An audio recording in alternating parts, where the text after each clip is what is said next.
Right, falling elevator. Remember the guy on the 10th floor? Cable snapped neck. So the question is, how did he neck? All right, so storyboard based on a majority opinion. Cable snaps. His tongue is sticking out. Spit is going up. Goes up. Hits the ceiling. What goes up will come down. Either the first or the second impact is going to snap his neck. Right. So what did we find out? Find out from our little experiment that the person remains on the floor at all times, and the safety system kicks in and then brings the elevator to a gentle stop. So the elevator comes to a stop, and when it comes to a stop, it's a gentle stop. All right, which means that you're not supposed to be breaking any bones. You don't go up, nothing happens to you. Your center of mass, and the elevator will be falling at the same rate. All right. So the circumstances, even the fact that the person didn't leave the floor, how is it possible for the person to actually break his neck? Why is it that the person did not even leave the floor? Because most of the guys thought that the person would go up. The reason why the person did not leave the floor is because in free fall, everything falls at the same rate. Free fall applies to cases where gravity is the only force acting, all right, and that's true when the effects of air friction is negligible. All right, so free fall, hammer and a feather, drop from the same height will reach the 15 astronauts. So hammer and a feather, drop from the same height will reach the ground at the same time. Up here and hopefully they'll hit the ground at the same time. How about that? All right, so that's true only in the absence of air friction. So there's air friction acting on the elevator, except the elevator is real heavy. So what's the effect of air friction on something which is 500-600 pounds, almost 1,000 pounds? It's nothing, guys. It's a negligible distance. It's a short enough distance. The effects of air friction is negligible. The person inside is already shielded from the effects of air friction. So which means that the person inside experiences free fall. So a person inside and the elevator are at the same rate. There's a safety system that catches the elevator. Yet you have a person with a broken neck. So the question is, how's that even possible? Is this even a remotely realistic scenario? After their elevator plunge. The answer to that question is yes, of course. 40 stories. Their injuries. One woman broke her. Miraculously, the woman suffered only minor injuries. One woman broke her ankle. The other broke her leg. After traveling down 6 floors, the elevator suddenly broke loose and began its free fall descent. Authorities are investigating the cause of that accident. So we have 2 people inside the elevator. Both of them got broken bones. Despite the safety system, yes, it is possible to break a bone. In our case, the person has a broken neck. These 2 end up breaking their leg. So how's that possible? Well, it depends on what you do inside a falling elevator. But you punch your guys inside an elevator, cut the cable, and soon enough you will find out that it's possible to break a bone. Because it's impossible, or it's illegal, more like it, to do that kind of experiment. Let's reason.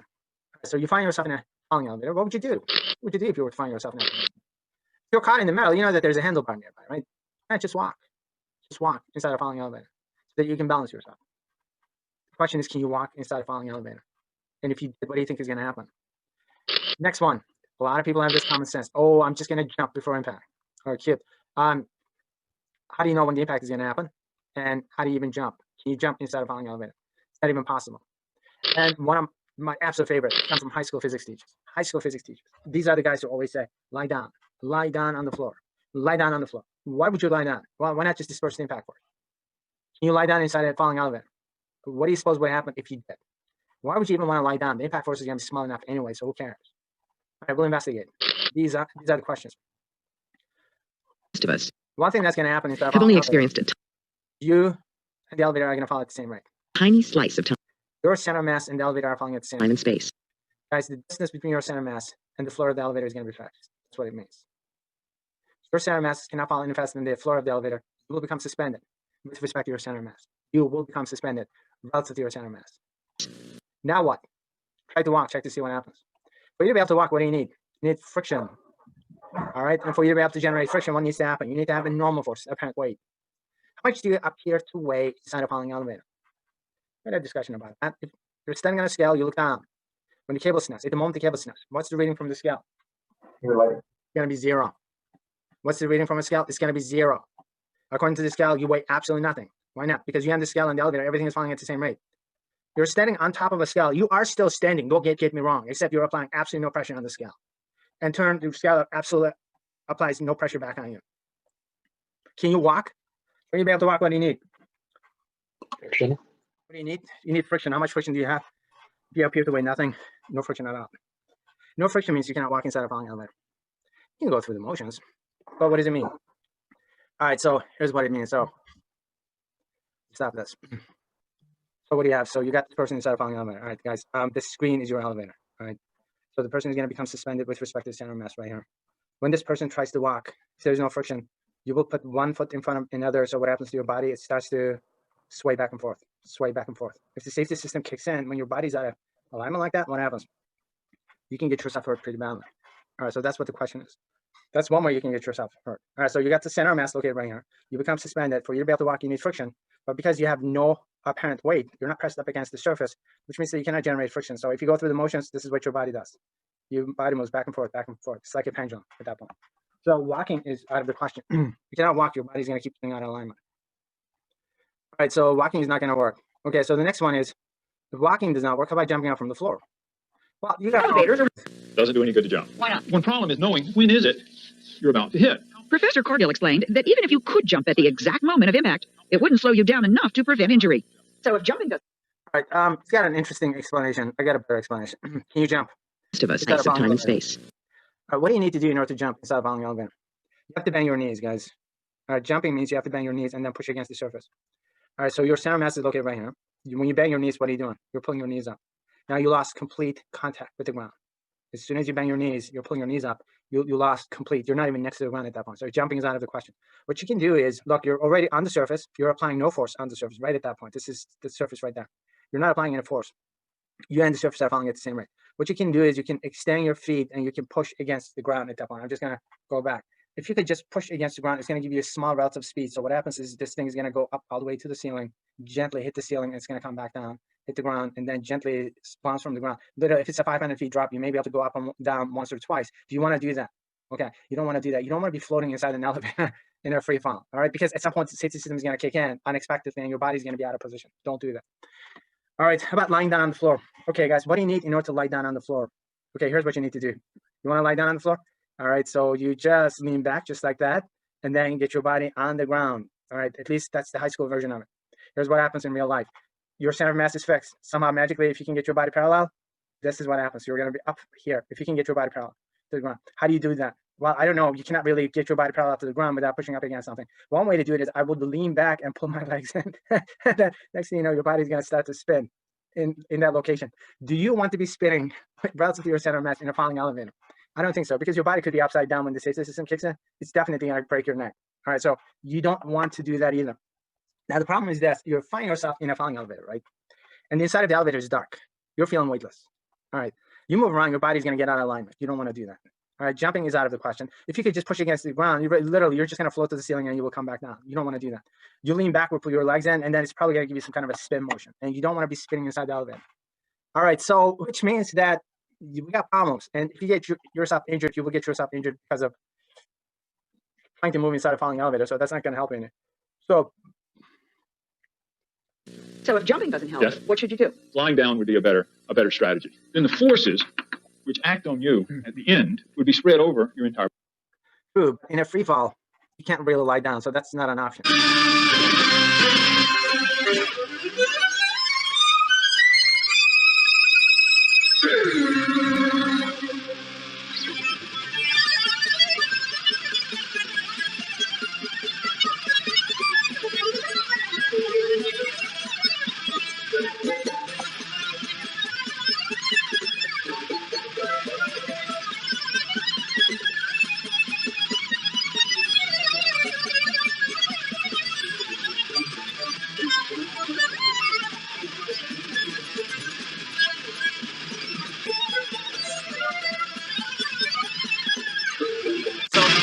If you try to move inside an elevator, trying to get your body parallel to the ground, it will literally spin with respect to your center of mass. You don't want to be upside down in the safety system.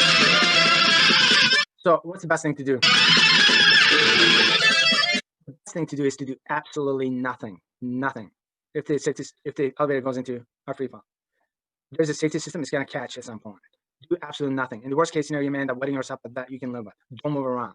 As soon as you move around, your body's going to get out of alignment. All sorts of stuff that can happen. All right, so that's the best advice that I can give you. So speaking of the worst case scenario, this scenario was actually discussed on the show once or twice.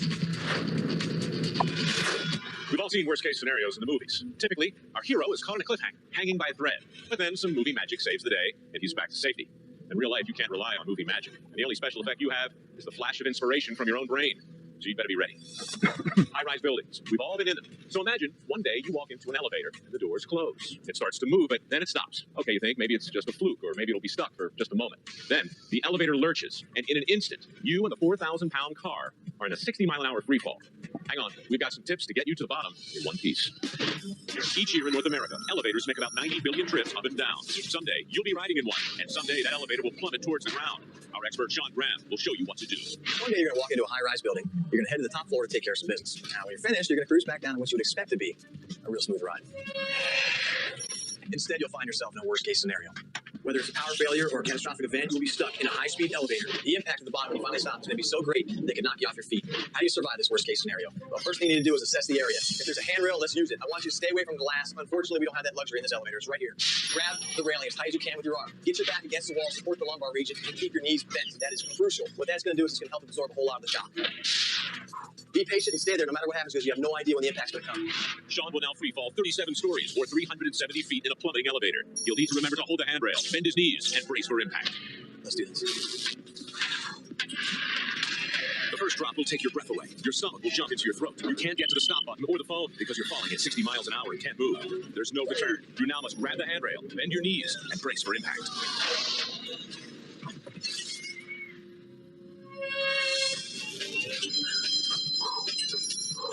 All right, once the elevator comes to a halt, you want to check for damages. Make sure you're in one piece. If you're okay, go ahead and find the alarm button. If there's a phone or there's an intercom, use that as well. Don't panic, okay? Don't try to force open the doors. Don't try to force open the hatch. Stay patient, stay calm, wait for help to come to you. When you find yourself in a plunging elevator, grab the handrails and keep your knees bent. Then, after the impact, check for injuries and wait for help. Follow these simple steps, and you too can survive this worst-case scenario. Some people believe that elevators fall because of overcrowding. That's not true. An overloaded elevator will usually not move. The doors will stay open, and a buzzer will ring until enough people get off. No place is more exotic than the worst-case scenario. The first thing you need to do is assess the area. If there's a region, I want you to stay away from glass. Unfortunately, we don't have that luxury in this elevator. It's right here. Grab the railing as tight as you can with your arm. Get your back against the wall, support the lumbar region, and keep your knees bent. When do you do that, though, guys? When do you do that? The worst case scenario. How do you survive an elevator fall? When do you do that? You have to assume this position when. You have to assume that position when you walk into the elevator. That is crucial. What that's going to do is it's going to help absorb a whole lot Which means, of the shock. There's a handrail. Let's use it. I want as soon as you walk into the elevator, stay away from you need to go to the corner and crouch down. All right? You have to assume this position as soon as you walk in. Now, when you walk into an elevator, if you see someone do this at the corner, what do you think you're going to do? You would turn around and leave, right? This is not even the best case. This is not even the best thing that you could do if you're going to assume the worst case scenario. Hey, just lie down. Don't even take a chance with your life. Guys, stand in front of the door. As soon as the door opens up, just get down, roll down into the elevator and spread ego. That's the best thing that you could do. And then look up and say, hey, first floor. Make sure that somebody pushes it for you. Don't move until the elevator gets to the first floor. That's the best case scenario. The worst case scenario. That's the best answer for the worst case scenario. All right, so if you're caught in the middle, none of that stuff is going to work. You cannot bend your knees. You cannot walk. It's out of the question. On top of that, he ended up doing some. Number one, it's not a free fall, obviously. All right. He set it up so that it looks like free fall. This guy got some really good advice. What is the best advice that you got? A couple of things that I really like. Check for injuries. Okay, no, when he's going down, you look at what he does. He does something which is really extremely realistic. This is the sort of stuff that I see in the movies, and when they get it right, I go, shit, this is awesome. When they get it wrong, I go, okay, these guys are completely clueless. Look at the knees. Knees are shaking. Okay, they created a really good illusion of free fall. Why are the knees shaking? Because number one, he's in a free fall. Notice that he's holding onto the bar. He's pulling the bar in the opposite direction. He's trying to create as much pressure under his feet as possible. And then obviously he's using his muscles, so that pressure keeps changing. So which means that he's trying to adjust his legs. Okay, so this is what would happen. The other thing that I really like is, regardless of what happens, guys, because you're feeling weightless, and in this case, he's trying to generate force in the downward direction. He's trying to generate some kind of pressure in the downward direction. When the safety system kicks in, when it kicks in, you will literally go from feeling weightless from 0 G to maybe about 2-3 Gs. It happens real fast. It happens so fast that you more than likely you won't be able to adjust for it. And notice that the knees are bent and body's not going to be able to compensate for it. It will still fall. This is really well done. Okay, this guy got really good advice. Whoever the physicist was, and this is physics advice, this is really well thought of. What I'm getting at, regardless of what you do, if you're caught inside a falling elevator, if it goes in a free fall, and that's not realistic, safety systems will kick in, there's going to be a tremendous amount of friction. There's not going to be true free fall. But if it's like in the movies, or is truly a worst case scenario, you go from free fall to the safety system, you go from 0 G to 3 Gs, you will lose balance, guys. You will lose balance. More than likely, you're going to break can break a bone. I don't want to say more than likely, but you can break a bone. It's possible.